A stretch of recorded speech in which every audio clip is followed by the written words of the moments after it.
In this episode, we go loco in Ilocos.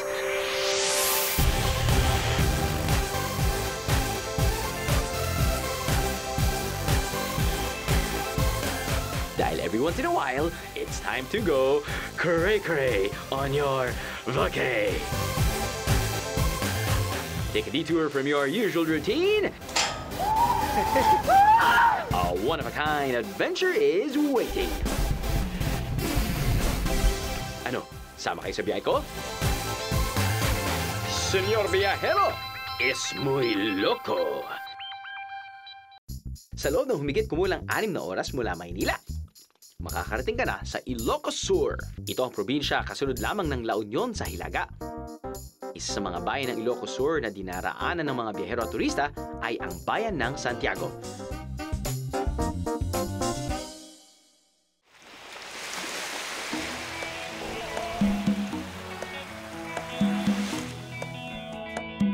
Sinasabing isang natatagong sikreto ng mga taga rito ang Santiago Cove. Pino ang buhangin dito at malumanay ang alon ng tubig. At dahil nga ito ay isang cove, protektado ang dalampasigan nito mula sa malalaking alon dala ng mga dumarating na bagyo. Siguradong masarap mag-swimming dito. Pero isang maganda rin gawin ay Biyahero Run!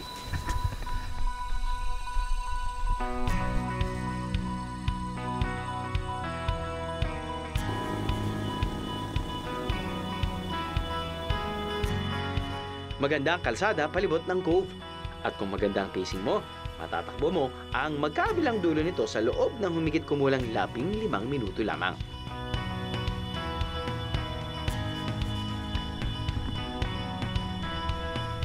Kung okay ang tumakbo sa kalsada, ayos din naman tumakbo sa beach.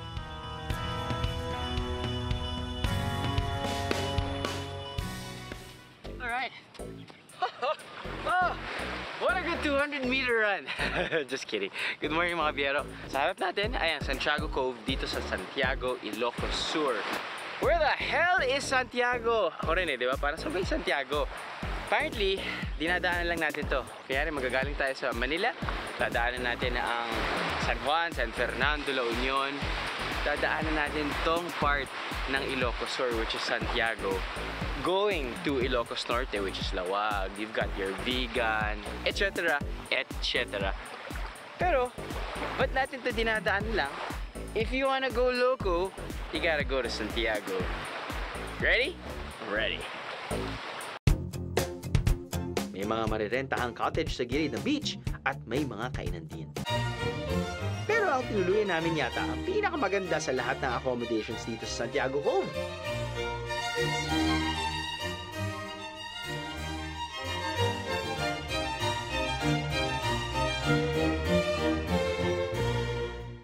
I'm not sure, 3 to 4 towns away from La Union. Siyempre La Union, mas kilala natin bilang surfing mecca of the north. But, man, dito ngayon sa isang premier resort dito sa Santiago Cove, which is Vitales. At if you can, syempre may konting similarities talaga sa Santorini type of feel, di ba? You've got your white painted buildings with a dash of bright blue or royal blue accent. Anyway, ito ang aking room for the night. Parang hindi ko yatang masasabing kwarto siya. Pwede kasi siyang maging apartment. That's right. I think this is one of the biggest, or if not the biggest. Yun, it's a villa. So this is the biggest room. Welcome to my villa. Sa villa na to, para talaga ako nasa isang apartment. You have your kitchen area, microwave, you have your stove, you have your pots and pans, meron ka pang exhaust. Of course, you have your own refrigerator na hindi lang maliit. Malaki pa. You have your dining table, you have your log ceilings. Oh, hindi ko ito napuntahan. This is my room! Ay, hindi. Guest CR. You have your living room, flat screen TV, my room. 2 big beds, I think queen beds. Wala nang ano dito, closure, separating the the bedroom and the restroom. Pero, if you want to do number 1 or number 2, you can close this. And I'll show you something. Okay. Okay. Sorry. There. Naalala mo yung pagpupunta tayong Japan? Sobrang high-tech yung CR nila. Well, you can have a taste of Japan toilet experience here in Santiago. Yeah. You have your small flush, full flush, posterior wash, feminine wash. In other words, medyo pampered ang iyong sushi or other private parts. Faucet, you have your shower room. Very good. Of course, you have your flat screen TV. My view. The view of Santiago Cove. Hindi ko nga alam na may cove pala dito eh. Ganda sobra. Galing. I would probably come back here with, my family and just do a road trip. Besides the usual La Union or Lawag, parang you can go right smack in the middle. All right, let's explore Ilocos more. Kung sa gandang lugar na to, napawaw ka na sa masarap nitong pagkain, nakoy, siguradong mapapatulo laway ka pa.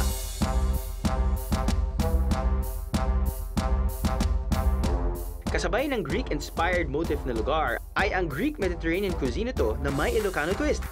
Tulad ng all-meat pizza with bagnet at porchetta stuffed with karimbuaya o dahon ng isang cactus na matatagpuan sa Ilocos.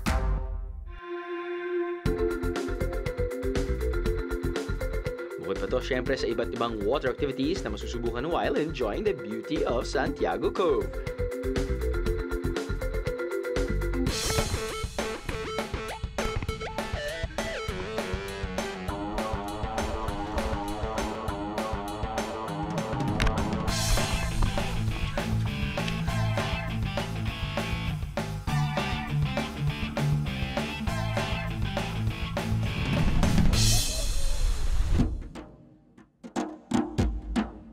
Simulan na natin ang kalokohan to!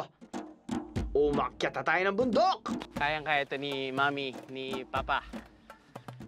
Ni Lola, pwede. Para makapag-slide pababa.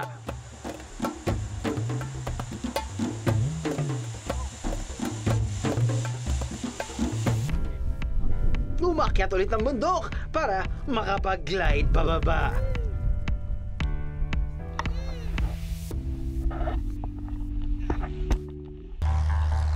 Lilipad sa aeroplano para tumalon pababa.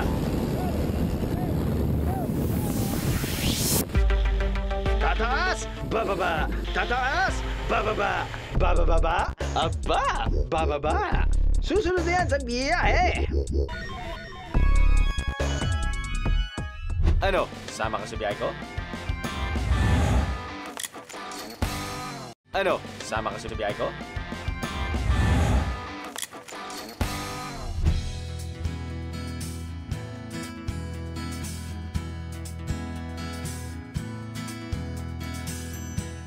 Kung titingnan sa mapa, formang pababa ang mga bayan ng Ilocos Sur. Sa bandang gitnang bahagi nito, matatagpuan ang bayan ng Narvacan.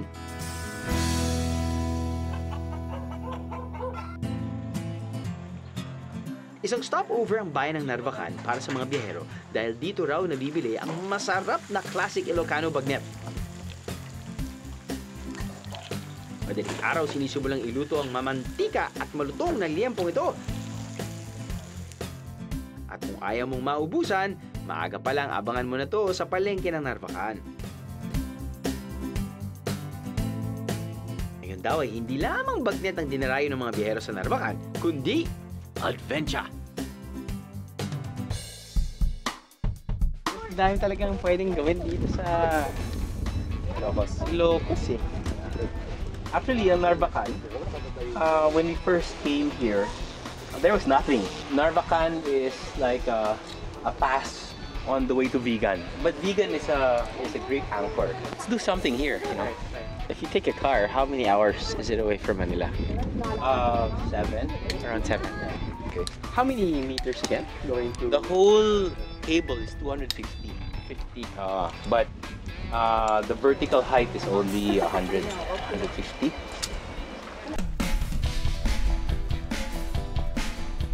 Ang lugar na to raw ay dating dump site, pero 5 taon na ang nakaraan nang ginawa itong adventure hub. May kalayuan ito sa main highway kaya sasadyain talaga ang pagpunta dito.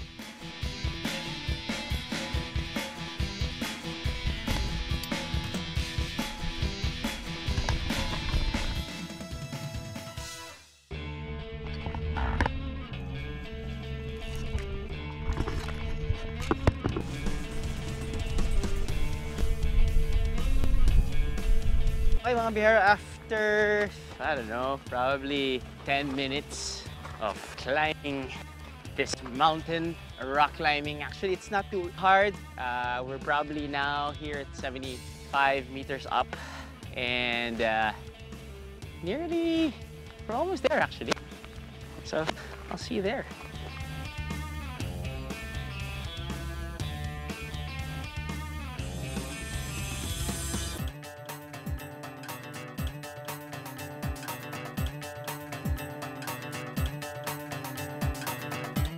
Kayang-kaya ito ni Mami, ni Papa.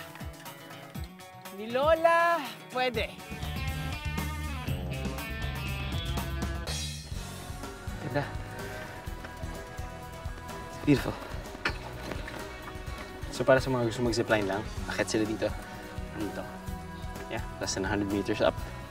Zipline pababa. Relax ka na. Kaya tayo, akit na.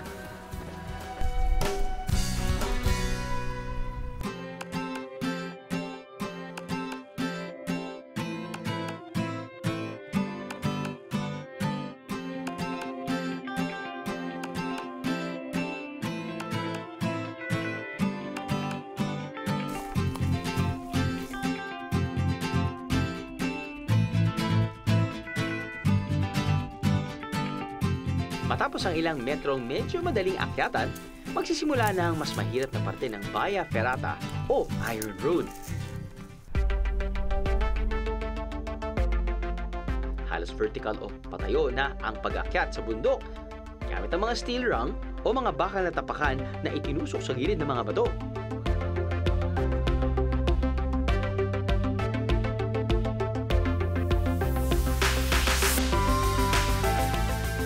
Probably after 20 to 30 minutes, or going on 40 minutes actually, just a really nice pace of going up. Lakad ka na kami dito. And from here, we're gonna be traversing down. Pero it's not gonna be like free fall. May harness naman tayo at medyo i-guide na tayo kay Kuya pababa. And then when we hit that spot where we came from a while ago, doon tayo mag-zipline papunta sa headquarters. But before that, actually, para sa mga hindi nakita kung ano yung medyo yung terrain o yung paghihirap na na-experience namin pag-akyat, it could probably just, you know, psychological na medyo mahirap dahil pagtitingin ka sa likod, OMG! What a beautiful sight. Pero pagtitingin ka sa baba, medyo mataas na ako Don't look back. Usually may portion kasi dito na medyo quite vertical, but it's okay because you have steel rungs na nakakabit naman sa bato, which is pretty stable and pretty safe. It's a trip! Exciting at medyo challenging ang Via Ferrata, lalo na sa mga hindi masyadong sanay sa akyatan. Kaya talaga namang sulit ang pagod, lalo na pagsakay mo sa zipline pabalik sa iyong pinanggalingan. Dito, makikita mo kung gaano kaganda ang dinaanan mo para marating ang tuktok.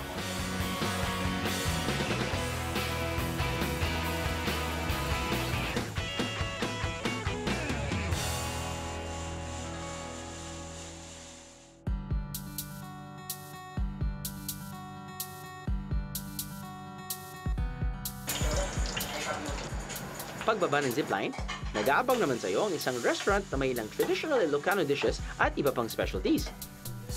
Ito yung restaurant ng Noah. Narvacan Outdoor Adventure Hub. Noah. Arko ang kanilang restaurant. Meron silang rice. Meron silang pasta. Meron silang guessing ribeye. That's right, ribeye steak. They have chicken.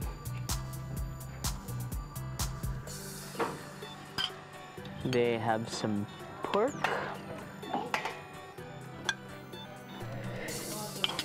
Siyempre, nandito ngayon sa Ilocos. Nandito ako sa Ilocos. Andiyan yung bagnet. Yung bagnet! Ah!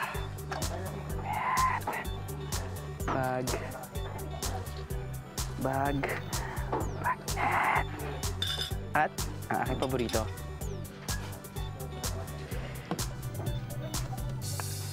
Puke-puke. I know it sounds funny, but it tastes yummy, okay? It sounds funny, it tastes yummy. So, nakatira yung mother-in-law ko sa bahay. Dahil nang anak na, asawa ko, andun yung baby, kailangan namin tulong. Tinanong sa akin, Drew, ano gusto mong ipagluto ko sa'yo? Sabi ko, Ma, gusto ko ng puke-puke. Sabi niya, ano? Sabi ko, hindi ako nagpapatawa. Gusto ko ng puke-puke. Sa mga hindi nakakaalam, it's my favorite dish in Ilocos. Tried cooking at home.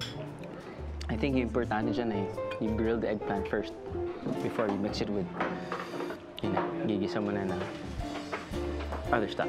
Alam yun na yan. But,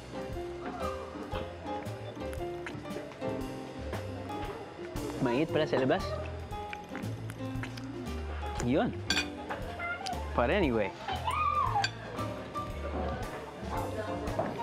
there's this girl. There's this girl who wants to be in front of the camera. You want to be in front of the camera? Yeah. Okay, come here, come here. Sit down, sit down, sit down. Okay. Okay, what's your name? Owie. Owie? Ellie. Owie. Ellie. Ellie? Yeah, Eddie. Any. Any name. Where do you go to school? Narvacan Catholic School? Yeah. Since 1963? Yeah. Okay, I see it in your patch. So you want to be in front of the camera? Yeah. You want to be on TV? Are you ready for your fans? Yeah. Yeah? Then say hi to your fans. Hi. Okay, let's talk about food. Excuse me. Excuse me. Here. Not the camera, me. Do you eat bagnet? Yeah. Why? What do you like about bagnet? I don't know. You don't know? When you're in front of the camera, you need to know. Good. So, you know? Yes, very good. Very good. Do you want to have a taste? Yeah. Ah, very good. Here. Okay. Too tough? Yeah. Too tough? Yeah. Yeah? Oh, too tough. Okay. It's yummy though. And then you leave me. You leave me just like that.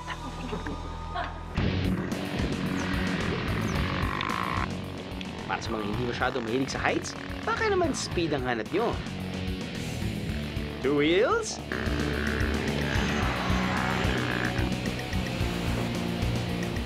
Four wheels!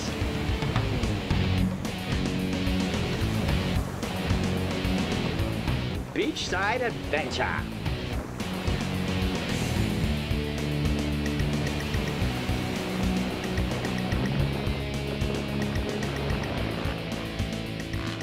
Maglaan ng kalahating araw para ma-enjoy ang mga adrenaline-pumping adventure offerings dito.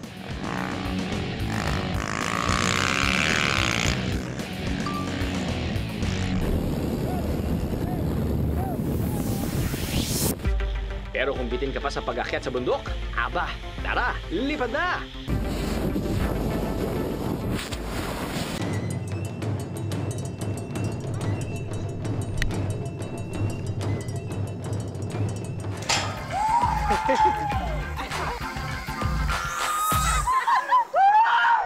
Ano? Sama ka sa biyahe ko?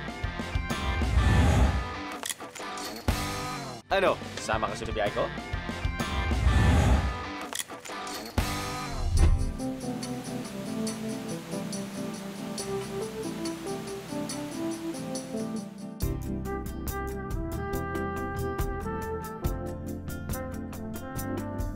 Ang bayan ng Santa Maria ang isa rin sa mga bayan ng Ilocos Sur na hindi dapat lagpas-lagpasan lamang ng mga biyero. Dahil dito makakabili ng sari-saring local products na pwedeng pampasalubong. Tulad ng bungkus-bungkus na bawang at sibuyas, sukang Iloco, basi at balikucha.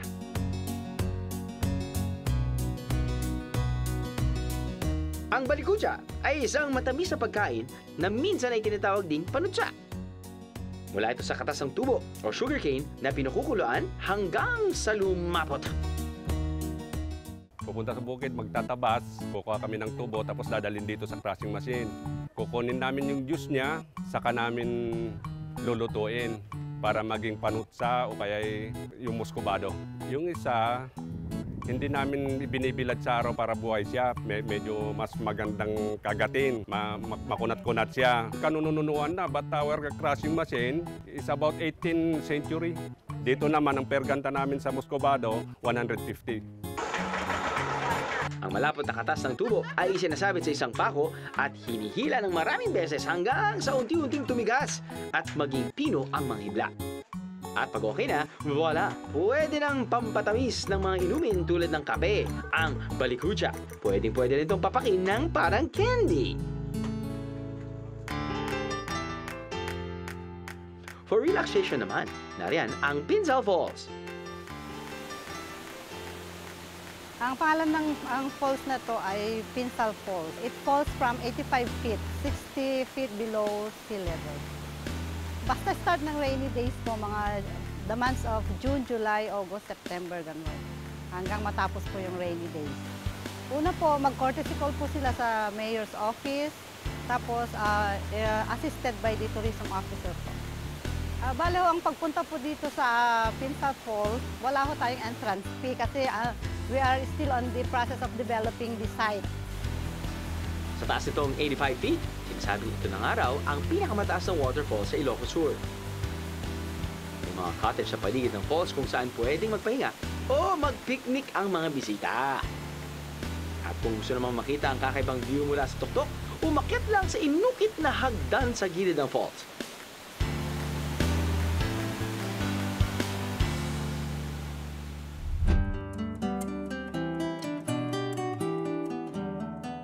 Sa natural wonders ng Santa Maria, tulad ng sugarcane at waterfalls, may isa rin itong ipinagmamalaking man-made structure, ang kanilang simbahan. Itinalaga itong isang UNESCO World Heritage Site noong 1993 bilang isa sa 4 lamang na natitirang Baroque churches sa buong Pilipinas.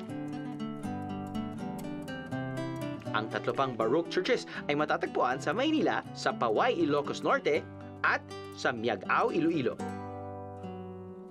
Ang Baroque architecture ay dala sa Pilipinas ng mga Kastila at makikilala raw ang mga estrukturang ito sa malalaki nitong arko, malalapad na haligi at malalaking espasyo.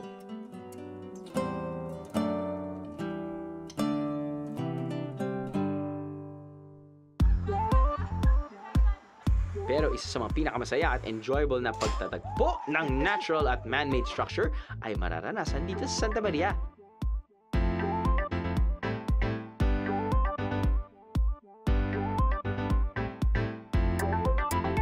Magagawa yan habang nakasakay sa giant swing at nakatanaw sa ganda ng Banawang Bridge.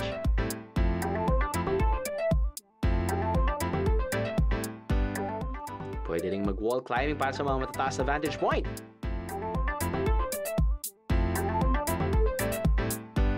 Isa itong magandang tanawin na masarap namnamin. Huwag lang daan-daanan. I-enjoy mo na rin! Pauwi ka man o papunta pa lang, isang magandang stopover ang bayan ng Candon sa Ilocos Sur. Isa kasi ito sa mga unang nadadaanan ng malaking bayan ng Ilocos Sur na may masarap na kainan. Tulad ng restaurant na to na mula pa noong 90s ay dinarayo na dahil sa putay nitong tunay na lasang Ilocano.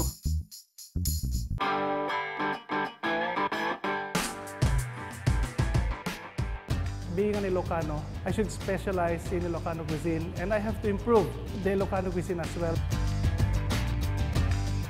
Ang very distinct kasi na lasa ng Ilocano cuisine would be, it should be simple and clean. Katulad ng pinakbet, pag hindi ka gagamit ng first class bagoong, malalasahan mo yung lansa ng bagoong. Ang Ilocano pinakbet kasi, comparing to Tagalog pinakbet, we use kamote and the bagoong na isda. While the Tagalog version, they uses squash or kalabasa and yung alamang na hipon.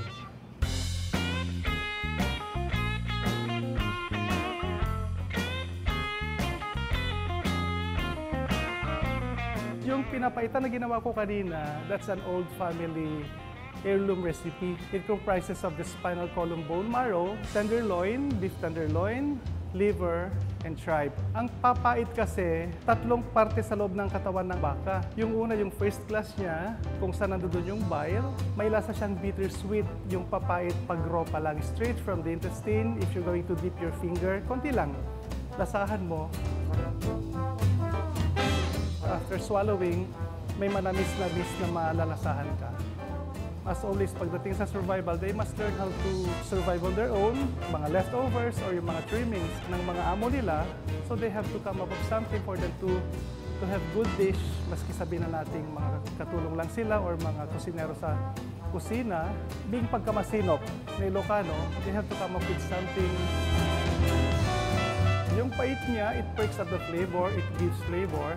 It's very delicious, I have to admit. Kaya lang, very high in uric acid and fats. Yung bagnet dito sa Bistro Candon, we cook that one for 8 hours, depending on the quality of the meat that you get. Malutong siya at the same time, yung laman niya is flaky, yung maalsa. Slow cooking, slow firing, that would be the time na matetenderize ulit siya for the second time. Until it becomes blistery, yung skin niya, you remove that bagnet, you raise the temperature of the oil from 350 degrees Fahrenheit to 400 before deep patch frying para magkaroon na siya ng crackling stage.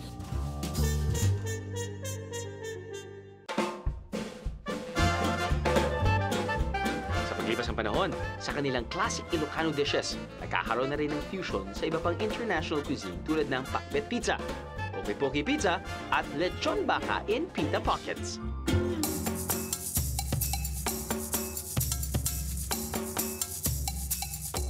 Balik tayo sa Narvacan. Kung kanina ay narating natin ang kakaibang height sa pag-akyat ng bundok, ngayon naman aakitin natin ang bundok ng mas mabilis sakay ng 4x4. Yahero tip! Kapag aakyat ang bundok sakay ng 4x4, magsuot ng face mask o full face helmet dahil sasagupain nyo ang makapal na alikabok. Sana lang nalaman namin yon bago kami umakyat. Kaya pala naka full face helmet at goggles si Kuya. Thanks, Kuya. Pagdating sa tuktok at kung maganda ang ihip ng hangin, masusubukan ang isa pang kapanapanibik na activity, ang paragliding.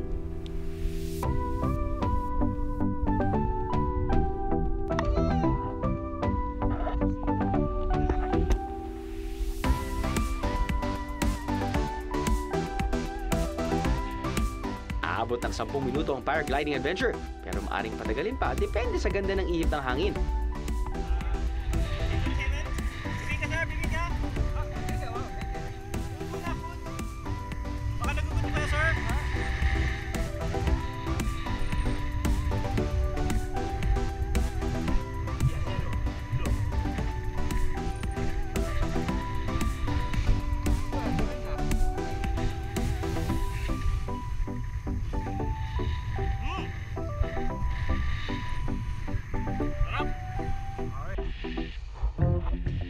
ko rin kontrolin ang parachute. Medyo buong katawan pala ang ginagamit sa pagpapalipad ito.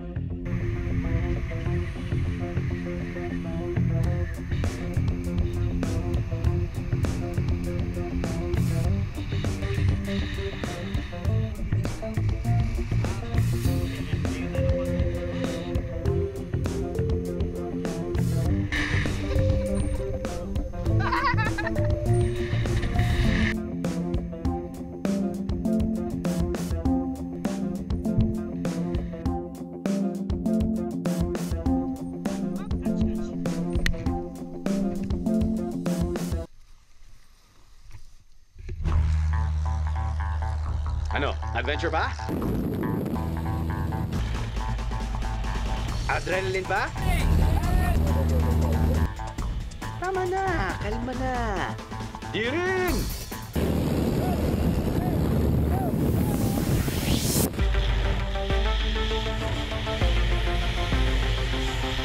Ano? Sama ka sa biyahe ko? Ano? Sama ka sa biyahe ko?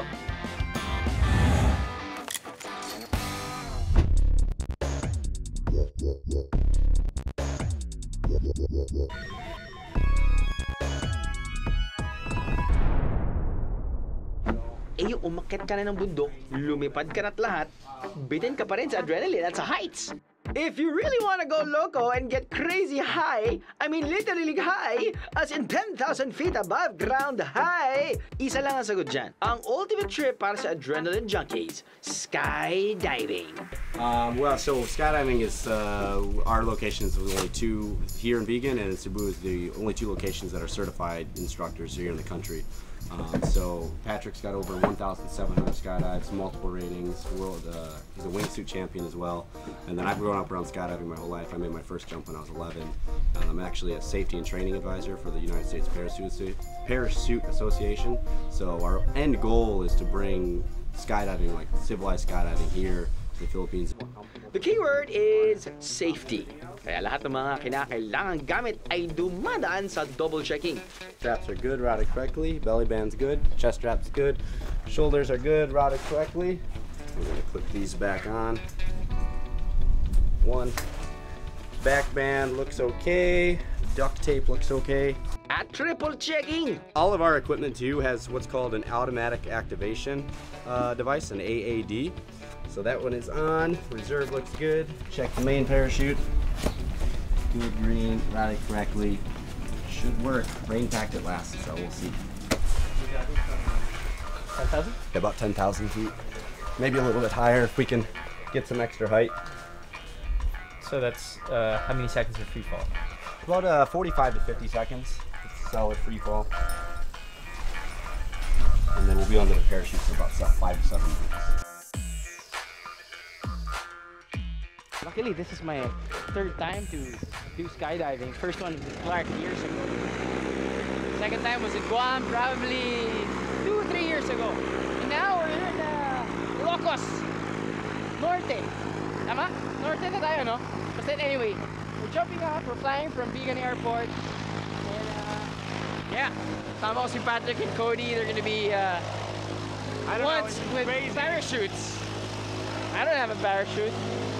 It's okay, but skydivers beyond this point.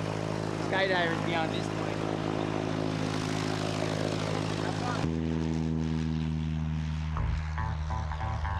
Kasama sa skydiving package nila ay ang documentation ng buong skydiving experience mo. Photo at video.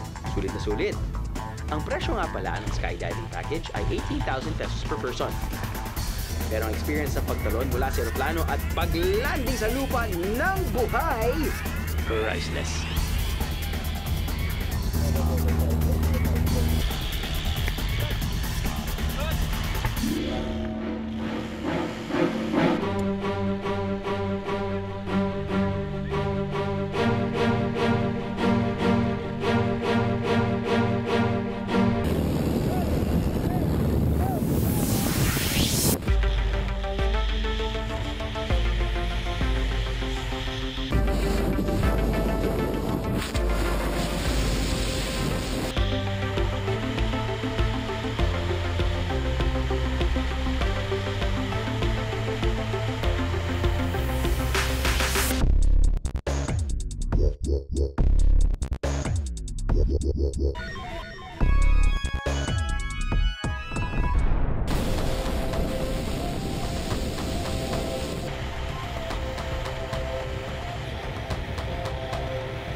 Number 3.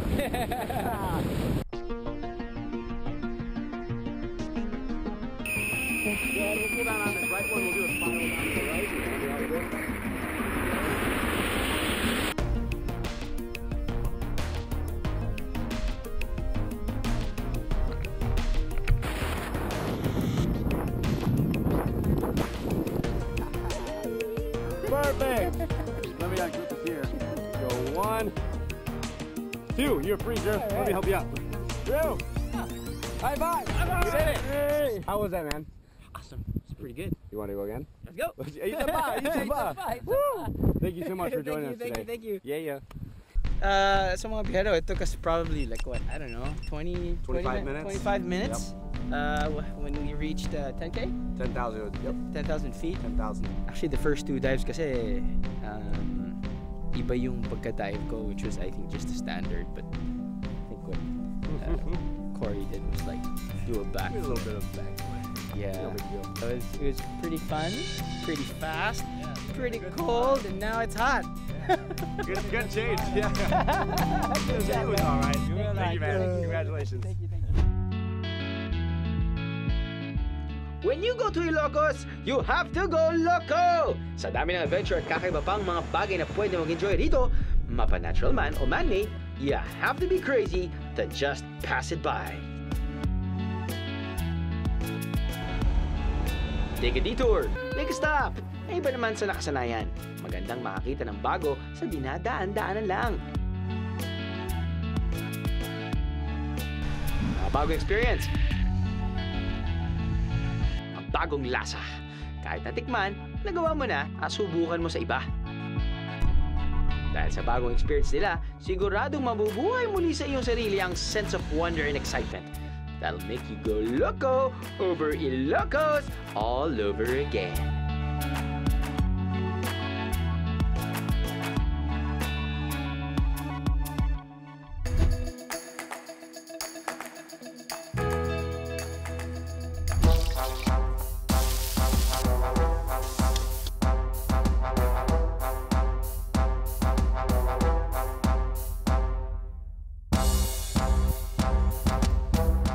Sarap kumain ni Drew. After a long bike,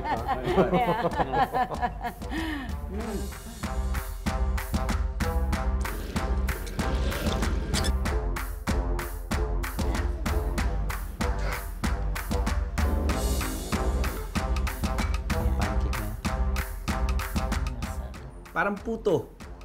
Puto na pinipi.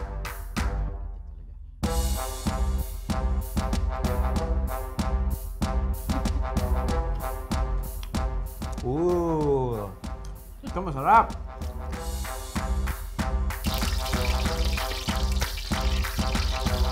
Yan, ang ating 115.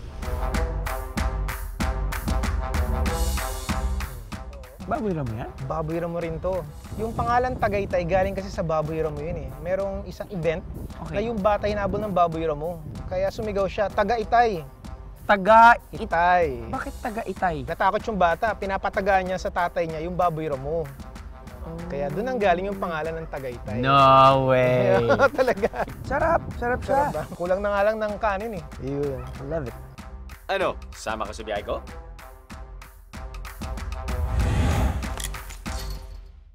Mga bihero, did you miss an episode? Or should I say, bitin pa ba kayo sa episode na yun? Don't you worry. Just click on this, subscribe to our YouTube channel, and then you have exclusive access sa lahat ng mga videos na nakikita nyo dyan sa baba. Plus, meron pa kami mga shorties. Dahil kung bitin talaga kayo sa normal episodes namin, meron kaming online exclusive shorties or videos na siguradong ma-enjoy nyo. Ayos na? Subscribe na dito. Just click. Click! Huwag nyo na akong i-pinch. Just click.